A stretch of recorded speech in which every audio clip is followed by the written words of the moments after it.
Bonjour, Lorenzo de la société Cars Concept. Regardez-moi comment on se retrouve aujourd'hui.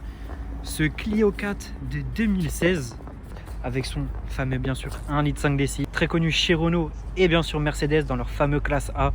Donc voilà, ce véhicule comporte un peu plus de 152 000 km. Je vous dirai exactement combien il a, mais il me semble qu'il a 152 200 km. Donc voilà, là dans un premier temps on va faire le tour du véhicule extérieur. Je vais vous présenter l'extérieur de ce véhicule. Après, dans un second temps, on va passer à l'intérieur du véhicule pour vous montrer du coup l'intérieur. Dans un troisième temps, je vais vous montrer les défauts de ce véhicule. Je vous rassure, il n'y en a que très peu ou c'est des défauts mineurs. Aucun défaut majeur à prévoir. Donc voilà, bon, vous pouvez voir déjà, il manque une enjoliveur sur ce véhicule. Mais voilà, vous aurez les photos des 4 roues de toute façon pour zoomer dessus, je vous enverrai tout. Donc voilà, on a fini le tour extérieur. Maintenant, on va pouvoir passer à l'intérieur de ce véhicule. Hop.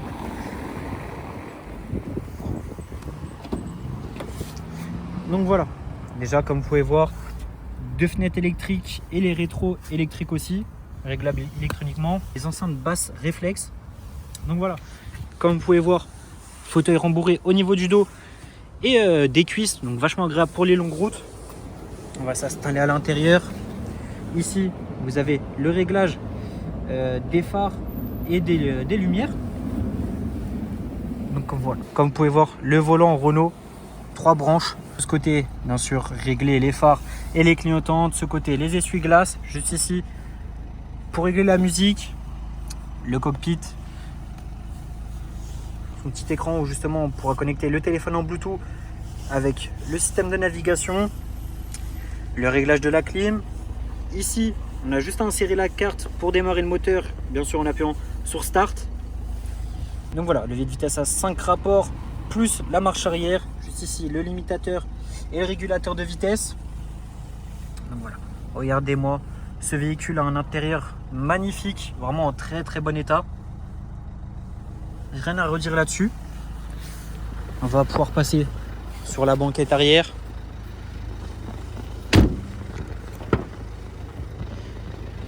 À l'arrière, on a les fenêtres ouvrables et refermables du coup à la main. Donc voilà, on a un tir 2 tiers avec du rangement au dossier, les attaches Isofix. Hop, je vais m'installer à l'arrière.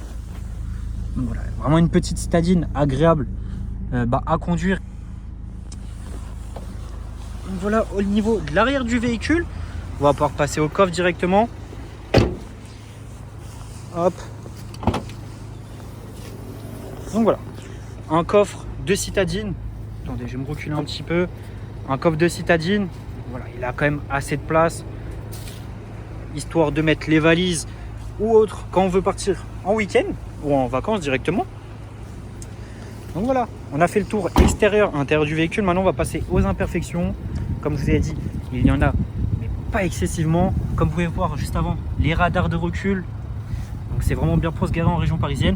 Vous pouvez voir juste un peu du rire ici au niveau de l'arrière. On va passer sur le côté droit, arrière droit. Niveau arrière droit, on a quelques petits défauts juste ici. Ici, un petit manque, la peinture commence à s'effacer un petit peu à force de l'ouvrir et de le fermer. Hop, sur le côté droit, il n'y a rien à prévoir. Sur là au niveau de la poignée, un peu d'éraflure, un peu de manque de peinture. Et ça, c'est avec l'usure. C'est comme un véhicule de 2016, donc un ancien véhicule, mais comme vous pouvez voir, il est quand même très bien entretenu. Hop, je vous montre un peu l'avant. Là, on va se rapprocher un petit peu.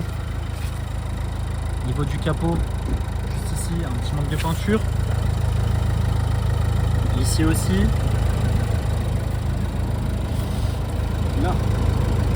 Voilà, c'est des petits défauts, pardon, mais il y en a quelques-uns. Hop, sur le côté gauche, c'est là où il y a le plus gros défaut du véhicule. Je ne sais pas si vous voyez bien. Une éraflure là, juste au-dessus de la roue. Mais il n'y a pas de renfoncement, il n'y a rien, c'est pas profond. Vous pouvez voir, c'est juste superficiel. Au niveau gauche du véhicule, encore quelques petites rayures au niveau de la poignée.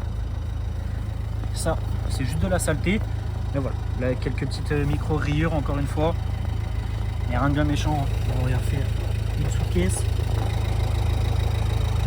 Vous pouvez voir, il n'y a rien qui pendouille. Et niveau arrière gauche, on y revient, on arrive presque au coffre. Juste ici, vous avez une légère rayure. Rien de bien méchant sur ce véhicule, comme vous avez pu voir. Regardez au niveau du toit.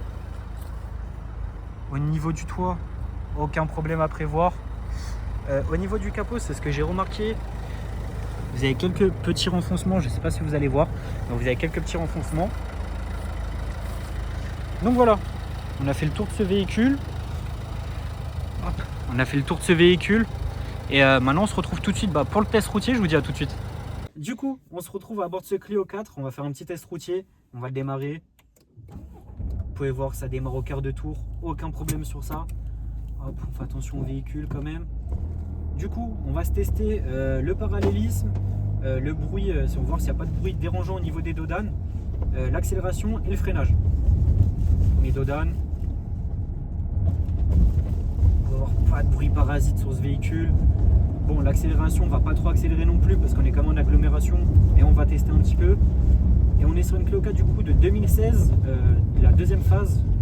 On a un peu plus de 152 000 km au compteur. Hop. On est sur une diesel, un 1,5 litre DCI, donc très bon moteur qui est connu bien évidemment chez Mercedes et dans beaucoup de véhicules Renault. Hop, nouveau dodane. Vous pouvez voir aucun bruit parasite, donc ça c'est nickel. Donc voilà, là on se retrouve sur la ligne droite. On va pouvoir tester le parallélisme, l'accélération et le freinage. Hop, regarde, je mets le volant droit. On va ni à gauche ni à droite, donc c'est nickel. On va accélérer un petit peu. Oui, c'est pas trop non plus, bien sûr. Mais ouais, ce véhicule a 75 chevaux. Donc en soi, pour le rapport poids-puissance, ça va. On a quand même un nouveau dodane.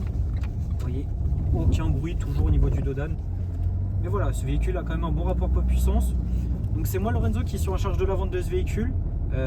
N'hésitez pas à me contacter au 06 18 50 83 51 et je vous répondrai.